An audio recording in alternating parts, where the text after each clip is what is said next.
centro febril, unidad febril, y no es la guardia. Esa unidad febril abre de 8 a 8, es decir, de 8 a 20, y no es la guardia está abierta a las 24 horas. Hecha esta aclaración, yo pregunto lo mismo que el comentario que hacía. No se puede tener... Esta gente, si tiene algún síntoma de dengue, está en medio de los jardines donde no sé si no está a riesgo de contagiarse también, ¿no? Sí, bueno, como decías vos, ¿no? Nosotros hemos montado sobre 18 hospitales porteños, son todos los hospitales generales de agudos, de adultos pediátricos y el Muñiz, los centros de atención de febriles, como lo hicimos en la pandemia del COVID, ¿no? Con la SUFU. Es exactamente lo mismo, solo que ahora lo hicimos adentro de los hospitales para ya dejarlo de manera definitiva. Y los fortalecimos para atender en este momento esta demanda de pacientes con fiebre. Y por supuesto que nosotros nos tenemos que adaptar a las estructuras físicas que tienen algunos hospitales que tienen características centenarias, ¿no? Pero ahí aclararte, las personas lo que hacen es la admisión al momento que llegan ahí, abrimos a las 8 de la mañana y de ahí van directamente a una sala de espera donde ya se quedan en un lugar contenido, con hidratación, que es un componente muy importante del cuadro, con hidratación local, con los médicos, los enfermeros los atienden, luego pasan a un segundo lugar a la espera de los laboratorios, porque tenés que esperar para ver el análisis de sangre, y luego de eso se recitan a las 48 horas en otro lugar del Muñiz. Es decir, hemos podido adaptar 4 zonas de espera, un lugar para hidratación, como te decía, para espera de laboratorio, para atención profesional y para reconsulta, que empieza todo por la recepción en la ventanilla, que es un poco lo que vos decís, ¿no?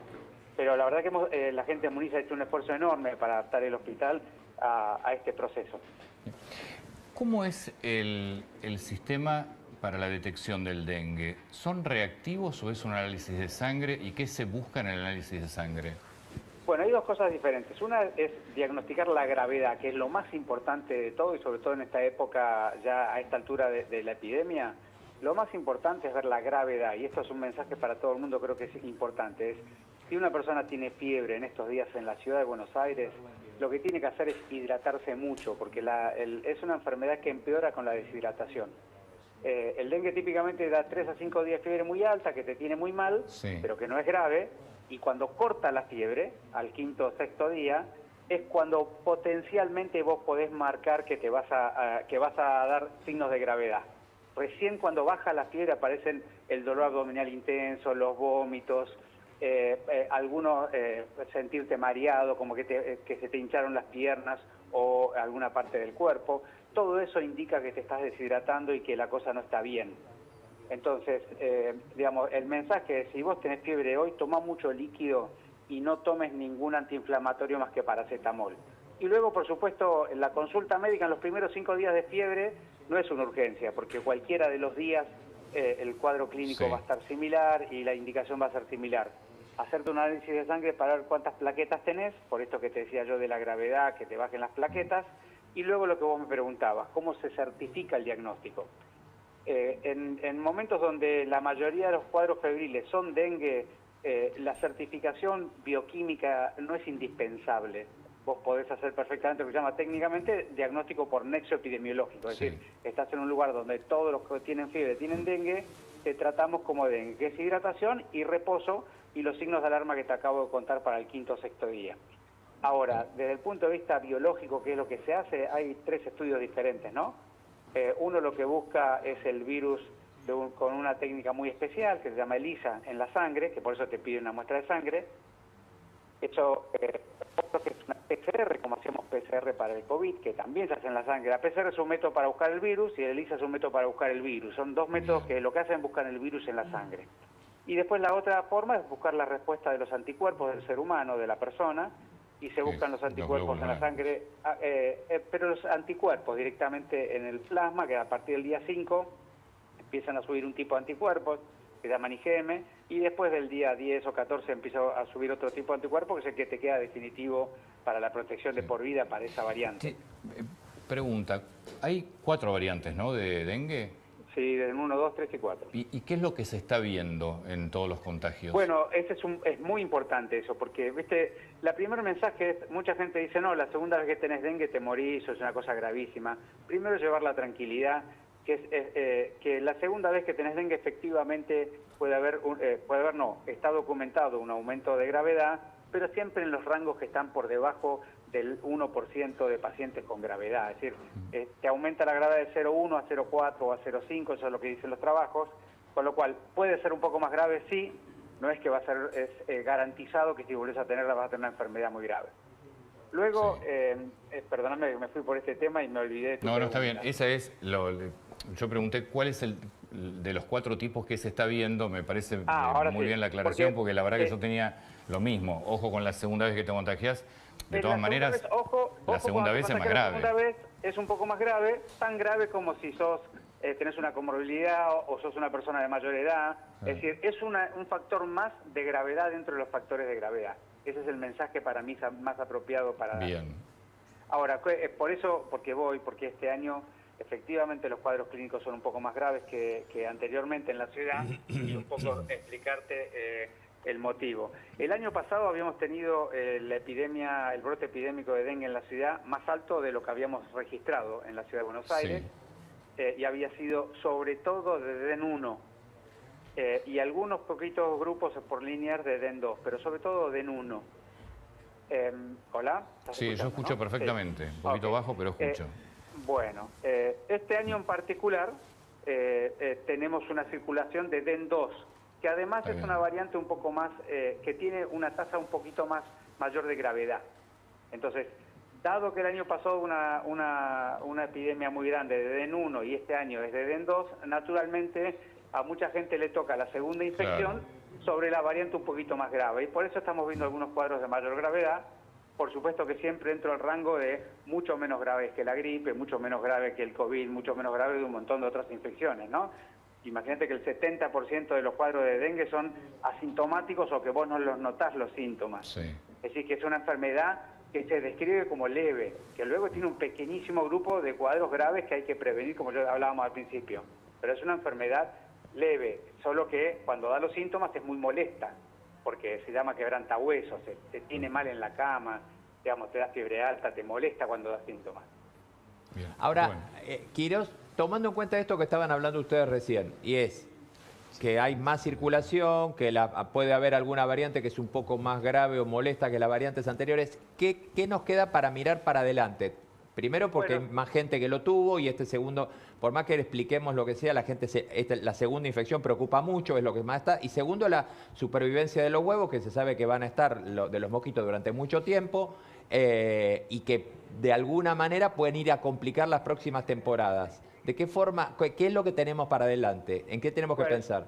Ese es un mensaje que para mí es central, porque como esta enfermedad periódicamente cae siempre todos los veranos en la ciudad y está definitivamente instalada para que sea así, con veranos que va a ser más alto y otros más bajos, cada verano tenemos que avanzar en el aprendizaje social para cuidarnos mejor en el próximo. Así que tu pregunta me parece esencial.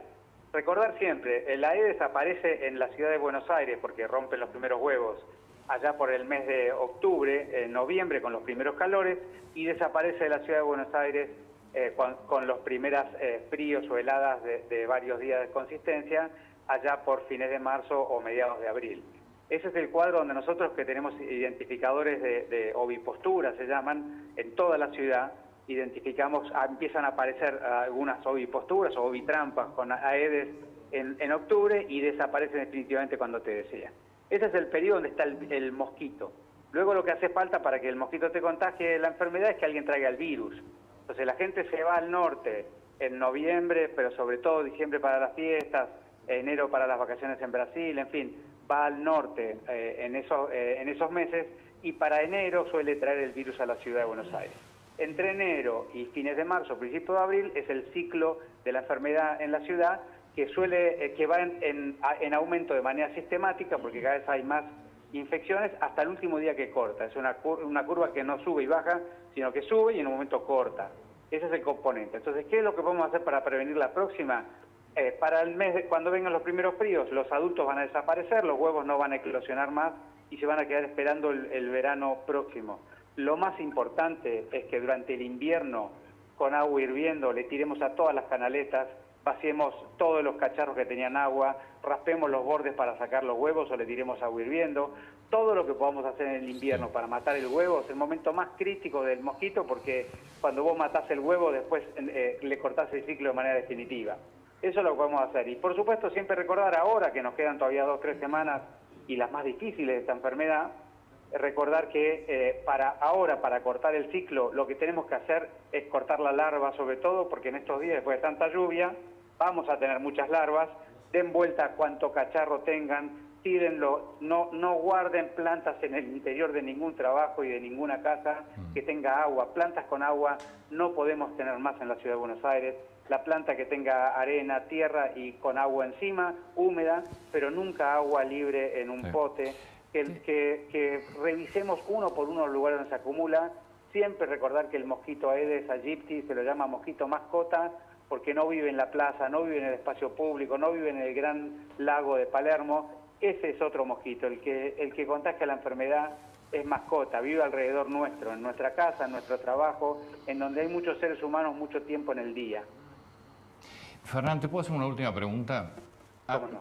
¿Me hablas de la vacuna? Bueno, la vacuna es una vacuna que mostró eficacia y seguridad. Sobre todo el trabajo está hecho, hay un solo trabajo en fase 3, la gente ya sabe que es una fase 3, ¿no? Y este trabajo en fase 3 que se publicó hace un tiempito, la vacuna lleva 1 año en el mercado, todavía no hay tanta experiencia, pero el trabajo se hizo en chicos de 4 a 18 años y mostró ser segura y eficaz. Y luego las agencias de aprobación han aprobado o han aceptado que esa eficacia que se vio en los adolescentes y adultos jóvenes, naturalmente debe ser la misma que en los adultos mayores, de edad intermedia, y eso es razonable, es decir, que es una vacuna que seguramente es eficaz hasta los 60 años. Tenemos alguna duda cierta sobre la eficacia o la inmunogenicidad en mayores de 60 años, porque no está documentada ni estudiada, y vos sabés que los que tenemos más de 60 respondemos diferente a la vacuna, ya lo vimos en todas las vacunas. Entonces, ¿qué te puedo dar como mensaje? Hay poco tiempo de evaluación de la vacuna aún. En estos meses se está aplicando en muchos lugares, en algunos lugares va a haber información científica válida que vamos a poder ver en estos meses, y con eso seguramente la Comisión Nacional de Inmunizaciones, están los expertos, van a poder dar una opinión más precisa de si es para un lugar epidémico como la Ciudad de Buenos Aires, o es para un lugar endémico, como sugiere la Organización Mundial de la Salud, donde circule todo el año, como es el norte argentino, o es para ambos lugares, si es para menores de 60, si es para todo el mundo. Todavía esas preguntas no están respondidas. Bien. Esto tiene que ver con la discusión que hay si tiene que estar en el calendario o no de vacunación. Claro, es que todavía la reunión de la CONAIN del fin de año pasado no tenían información suficiente para una recomendación y recomendaron evaluar la información, siguiente como para dar una recomendación precisa. Es posible, fíjate en Brasil lo que hicieron, todo el mundo dice, pero en Brasil la aprobaron, pero en Brasil la aprobaron solo para chicos de 10 a 14 años. Sí. Es decir, que todavía no está claro. En la Ciudad de Buenos Aires más de 1/3 son mayores de 60 años.